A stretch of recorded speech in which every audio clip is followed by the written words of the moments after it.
Em dia que todo mundo esperava uma partida brilhante do Kylian Mbappé, quem apareceu foi o Rafinha. Vamos falar desse jogo aqui, pessoal. Outro jogo muito bom de Champions League, hein? Vem comigo. Olha só, o negócio é o seguinte, começando pelas escalações, o Barcelona vem sem muita surpresa. A gente tem o Rafinha de titular e o Lamine Yamal também. Os dois normalmente ocupam a mesma posição, eles costumam brigar por vaga às vezes, só que hoje o Xavi optou por escalar os dois, cada um de um lado ali. O Xavi vê, primeiro, que o Lamine Yamal obviamente é muito bom e ele contribui apesar da pouca idade, e o mesmo vale pro Rafinha, que vai ser um dos principais tópicos desse vídeo aqui, que aqui no Brasil, eu sei que tem muita gente que não gosta, na seleção brasileira eu confesso que ele dá motivo, só que eu particularmente sempre elogiei demais, e hoje tá maravilhoso pra mim, né? Enfim, a escalação do Barça tá aqui, já a do Paris Saint-Germain é esta aqui, esse design horroroso, mas tá aqui o time do PSG, que assim, olhando sinceramente, o time do PSG, ele gasta e parece que não chega em lugar nenhum. É um time que me parece muito básico, eu não vou falar que é ruim, mas assim, é brilhante. Você olha pra essa escalação aqui e você fala, nossa, tem muito jogador. Não tem. Assim, tem muito cara aqui que não seria titular e nem brigaria pela vaga de titular no Real Madrid da vida, no Manchester City, só que esse time é um time muito caro. Enfim, a gente tem o Fabian Ruiz, a gente tem o Vitinho, a gente tem o Kim Lee. Eles aqui e ali até jogaram bem, mas me parece pouco. Enfim, eu vou guardar as críticas do PSG mais para frente. Pessoal, como é que foi o jogo? Começa muita pressão do Paris Saint-Germain. Vamos lembrar que hoje o jogo foi na França, então assim, a obrigação maior de vitória era do lado francês, era do lado do Paris Saint-Germain. A gente tinha várias pessoas famosas lá na arquibancada, entre elas Ronaldinho Gaúcho, que jogou no PSG e também jogou no Barcelona. E falando em Barcelona, o Barça foi quem começou a ter as melhores chances. Como eu falei, no início principalmente, o PSG pressionou muito, mas não conseguiu levar tanto perigo não. O Barça levou até que aconteceu este lance aqui, ó, num cruzamento dentro da área, o Lewandowski desvia e se não está lá Nuno Mendes em cima da linha, sai gol. E logo na sequência tem mais uma chance perigosa com o Rafinha, que ele chuta de fora da área e defende aqui o Donnarumma. Então o negócio é o seguinte, aqui a foto do Rafinha e do Donnarumma, em casa o PSG pressionou ali durante mais ou menos 15, 20 minutos e depois ele começou a sofrer pressão. Então assim, o Barça ele era mais efetivo, tá ligado? O Barça pegava a bola, talvez ficava até menos com ela, mas pelo menos conseguia chutar no gol, conseguia levar algum perigo, e o Donnarumma ele já tava dando indícios de que tava doido para entregar a paçoca e não demorou muito para isso acontecer. Gol do Barcelona, gol de quem? Do Rafinha. Olha só o que acontece aqui, numa bela jogada aqui embaixo do Lamine Yamal, ele cruza dentro da área de 3 dedos, sai errado o Donnarumma e no rebote o Rafinha vai lá e faz gol. E aqui, pessoal, o negócio é o seguinte, primeiro, Lamine Yamal, que destruiu a seleção brasileira naquele amistoso. Hoje, para ser bem sincero, o Lamine Yamal não fez uma partida monstruosa não, muito pelo contrário, jogou bem abaixo, não à toa foi substituído cedo, mas assim, vamos ter calma também, é um menino de apenas 16 anos de idade, meu Deus do céu, assim, é querer demais, sabe? Mas mesmo não jogando muito bem, mesmo não fazendo a sua melhor partida, ele aparece para dar esse passe aqui, que resulta no gol, um passe de 3 dedos maravilhoso, só que existe a contribuição do Donnarumma no lance, que se ele fizesse o básico, se ele não errasse no beabá do futebol, não teria sido gol. Mas teve o gol, e o gol foi de quem? Do Rafinha. O Rafinha, parando para comentar um pouquinho aqui sobre ele, é um cara que muita gente não gosta. Como eu falei, às vezes, principalmente na seleção, ele dá motivo. Mas no Barcelona, principalmente, ele é um cara que sempre contribui. Ele é um jogador que foi comprado relativamente caro, ele é o 9º jogador mais caro da história do Barcelona, se eu não me engano, e aí, assim, a expectativa é muito grande, e talvez essa expectativa toda não tenha sido suprida, mas ele é importante sim, ele é um cara que contribui bastante. Ano passado, no título da La Liga, ele foi um cara que fez bastante gols de jogo que tá 0-0, ele vai lá e faz 1-0, ou então o gol do desempate, ele sempre fez uns gols assim, que foram cruciais, que acabaram culminando no título, e hoje, mais uma vez, dessa vez em Champions League, ele é importante novamente. Ele é um cara que até então nunca tinha marcado em Champions, até porque ele só jogou ano passado com o Barça, antes disso ele estava no Leeds, e né, não tem como. Enfim, marca seu primeiro gol de Champions League, ele é muito criticado, mas se você parar para ver, principalmente no Barcelona, ele é um cara que é muito importante, ele é um cara que contribui bastante, e eu particularmente, para ser bem sincero, eu gosto do estilo de jogo, esse cara, sabe, da velocidade, do drible, que tenta alguma coisinha, me agrada. E o Rafinha tem um bom chute, apesar de que na Copa ele ficou meio marcado por não chutar bem, chutar fofo, mas ele tem um bom chute, aqui faz um gol importante, e acabei de elogiar bastante. Vamos criticar, só que agora, obviamente, do outro lado, do outro time. E o Donnarumma? O que a gente faz com o Donnarumma? Eu acho que eu assisti mais jogos do Donnarumma do que a maioria das pessoas. Porque, assim, eu assisti muito Milan, principalmente na época que ele tava lá. Eu vi esse cara basicamente nascer no Milan. Ele chegava a ser chamado de novo Buffon, tá ligado? Ele com 16 para 17 anos já era titular no maior time da Itália, que é o Milan. E, assim, cara, ele parecia muito bom, ele parecia muito prodígio, ele parecia excelente. Essa que é a palavra. O Donnarumma, quando ele surge como excelente. E aí ele faz aquela Eurocopa que, se eu não me engano, ele termina a Eurocopa campeão, sendo considerado o melhor jogador da Eurocopa, se eu não estiver enganado, mas mesmo que ele não foi coroado como melhor, ele é um destaque, tá ligado? Ele vai muito bem, eles ganham da Inglaterra na final, e assim, ele vai pro PSG, com muito hype, com muito status, era um time que teoricamente conseguiria brigar com mais chance de vencer a Champions do que o Milan, só que na prática, o Donnarumma, ele não consegue. Ele faz agora uma temporada um pouco melhor no PSG, mas em jogos iguais aos de hoje, que é a grande ambição do PSG, que é a Champions League, ele de novo não vai bem, ele de novo entrega, ele de novo não passa confiança, é um goleiro muito grande, que não consegue ser tão grande quanto a estatura dele, tá ligado? Dentro de campo, ele não parece mais ser aquele mesmo cara que eu vi no Milan. No Milan, dava pra ter quase certeza, principalmente se você pensar que ele tinha muito pouca idade na época, que ele seria excelente, que ele seria, assim, o titular da Itália incontestável, que não faria ter saudade do Buffon. Na prática, não é a mesma coisa. Na prática, ele é uma decepção. Eu acho que falar que ele é péssimo é forçar um pouco a barra, mas pro tamanho do hype que sentia em cima desse maluco, assim, não faz por onde, tá ligado? O Keylor Navas, que estava no PSG antes, é um goleiro muito maior do que ele. Não de estatura, mas de habilidade. E eu acho que ninguém discorda disso aqui, porque Keylor Navas que foi meio que chutado para fora do PSG, e esse talvez seja um dos grandes problemas do Paris Saint-Germain. O time parece que não sabe o que fazer. Às vezes contrata jogador por hype e não dá certo, e manda embora quem não tem tanto hype assim, que era o caso do Keylor Navas, mas que era bom jogador. Enfim, o PSG, ele é um erro atrás de um erro, mas é um time que tem muito dinheiro e tá nessa parada de tentar vencer a Champions há mais de uma década, e quanto mais tempo passa, mais ele fica afobado, mais ele, sabe, comete, fica...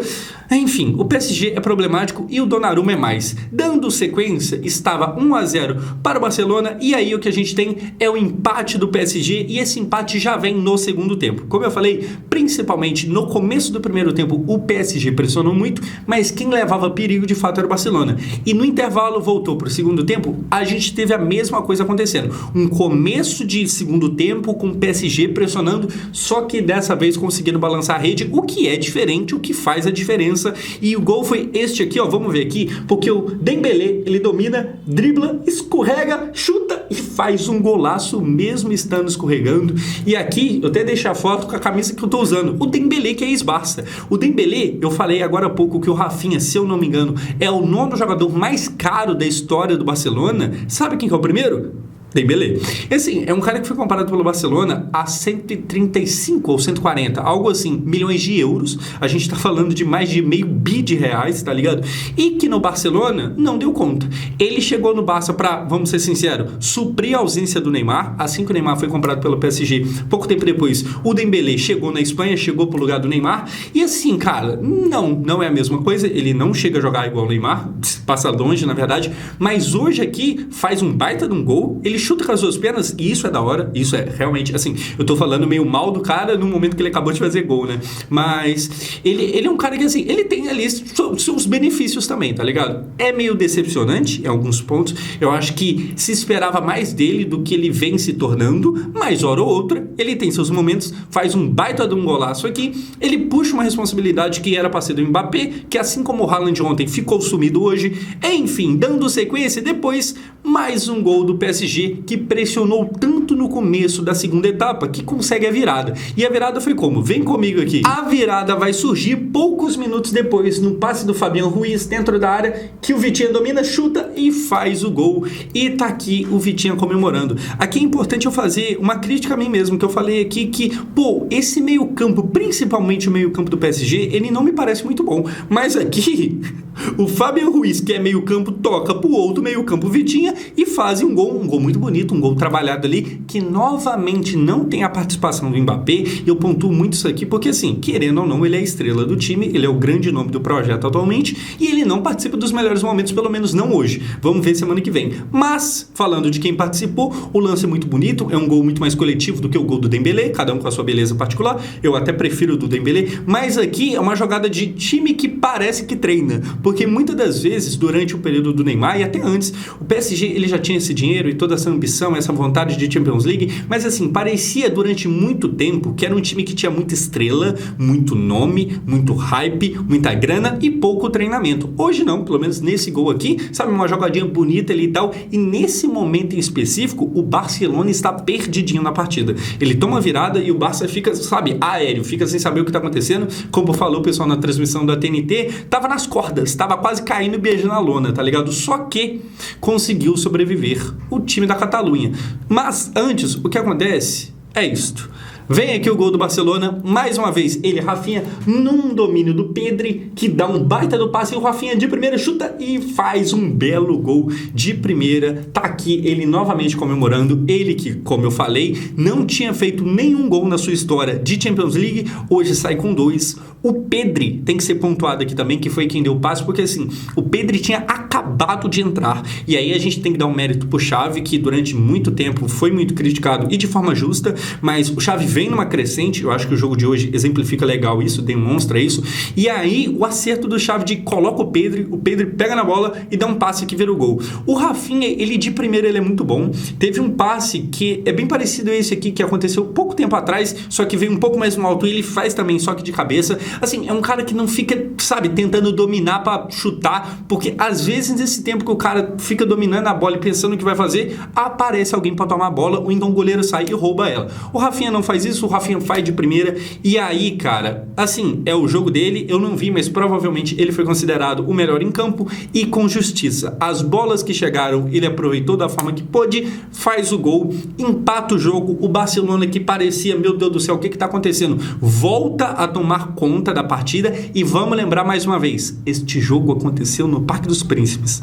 Não era o Barcelona que estava em casa, era o PSG, mas parecia que o time de amarelo é quem mandava. Enfim, um pouquinho depois acontece esse lance aqui, que como eu falei, às vezes o jogador demora demais para dominar a bola, e acontece aqui, ó, Barcola cara a cara com o goleiro, olha o que faz o Araújo, o negócio até travou aqui, mas enfim, o Araújo, cara, é um zagueiro absurdo, e esse lance aqui, eu até fiz questão de mostrar, porque, meu Deus do céu, a imposição física ali, ele só se joga na bola e consegue chegar primeiro.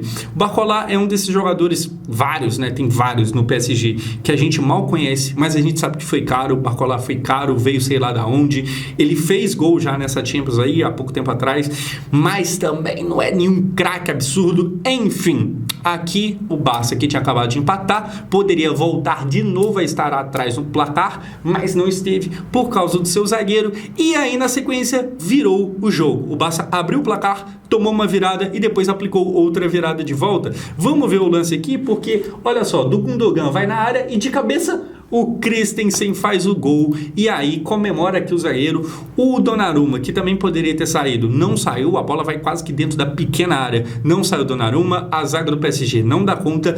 Hoje a gente teve uma zaga do PSG 100% brasileira, a gente tem ali Marquinhos e Beraldo jogando na zaga, 100% não, porque tem ainda mais o Nuno Mendes, né, não é zagueiro exatamente, mas faz parte ali também do setor, e tem o Lucas Hernandes. Enfim, mas tem 2 brasileiros, e vamos ser sinceros, não foram bem. O Beraldo é um cara que eu gosto muito, eu acho que ele é bem promissor, tá ligado? Só que assim, se você pegar pra ver o que tem de francês no Twitter xingando o Lucas Beraldo agora, é brincadeira. Então assim, não é a melhor partida dele. O Marquinhos, a gente vem chovendo no molhado, o Marquinhos, sei lá, eu tenho minhas dúvidas se o Marquinhos é isso tudo que pareceu nos últimos anos, e o Barcelona, surpreendentemente, vira e ganha na Espanha. Eu falo surpreendentemente porque, assim, vamos combinar que há pouco tempo atrás estava todo mundo falando mal do Barcelona, e com razão. Só que, assim, o Xavi, ele vem e dá aquela entrevista falando que eu vou sair, eu vou vazar do Barça no final da temporada, e logo depois disso, as coisas meio que começam a melhorar, meio que depois disso começa a dar dá certo, tá ligado? O Xavi parece que tira um peso de si mesmo e o time dele cresce bastante. E aí hoje vence nas quartas de final na França, já ia falar na Espanha, na França. E aí, só para não falar que eu não falei, o Kylian Mbappé, assim como o Haaland ontem, totalmente apagado, mas eu não duvido da capacidade desse cara. Não custa nada o Mbappé destruir o Barcelona lá na Espanha, tá ligado? Eu acho que assim, se não existisse a final da Copa do Mundo, até daria pra gente colocar em xeque o quão o Mbappé é bom ou não. Porque assim, ele joga muito bem em alguns jogos, só que em outros jogos ele some. Pra quem não lembra, aquela final que o Neymar ajudou o PSG a chegar na final da Champions, naquele jogo o Mbappé jogou bem mal, ele chuta fraco em alguns momentos que dava pra fazer gol no Neuer e ele não faz. Só que assim, existe uma final de Copa do Mundo que não nos permite vir aqui e falar que o Mbappé não consegue resolver jogo, tá ligado? O Mbappé, ele não sente jogo grande. Eu acho que não existe jogo maior do que uma final de Copa do Mundo, pelo menos não no futebol, não existe nada maior do que isso. Só que hoje passou batido. Vai conseguir na partida da volta, semana que vem, ser esse cara, ser o cara que faz o que ele fez na final da Copa do Mundo? Vamos ver. Normalmente, o que se observa do Mbappé, e aí eu acho que é uma crítica justa, é que, diferente do Vinícius Júnior, ele costuma jogar um pouquinho melhor na seleção do que no clube. Eu acho que ele não é tão apagado no clube igual o Vini é na seleção, mas assim, acho que deu pra entender. Veremos se ele vai dar conta. E aí é aquilo, né? Não dá só pra acreditar a ele o sucesso ou o fracasso. O Mbappé é só um cara que hoje passou batido, mas ele é só um cara. Se der tudo errado na semana que vem, eu fico feliz, ninguém mandou demitir o Neymar, mas aí a culpa não é só dele, né? Pra fechar aqui, pessoal, hoje, vitória do Barça, 3-2. O Barça agora, para jogar dentro de casa, é amplamente favorito. Eu acredito que tudo indica que passará o Barcelona, mas não tá morto esse PSG não. Nunca se sabe. Vai que o Mbappé acorda num dia bom, ou quem sabe o Dembélé em mais uma vez uma lei do ex. Eu acho que assim, o Barça sai desse confronto melhor do que poderia imaginar. Eu colocava o favoritismo até então pro lado do PSG, muito por causa de Kylian Mbappé. Só que aí dentro de casa, o PSG consegue perder. Aparentemente, isso não quer dizer com certeza, quer dizer aparentemente, o PSG vai continuar mais um ano sem conseguir a Champions League. Será que a culpa ainda é no Neymar? Enfim, eu vou ficando por aqui. Comenta aqui embaixo o que você achou. E se você quiser conversar comigo aqui agora ao vivo, tô em live agora na Twitch. Primeiro link aqui na descrição. Vem pra live, vem trocar uma ideia. Valeu, pessoal!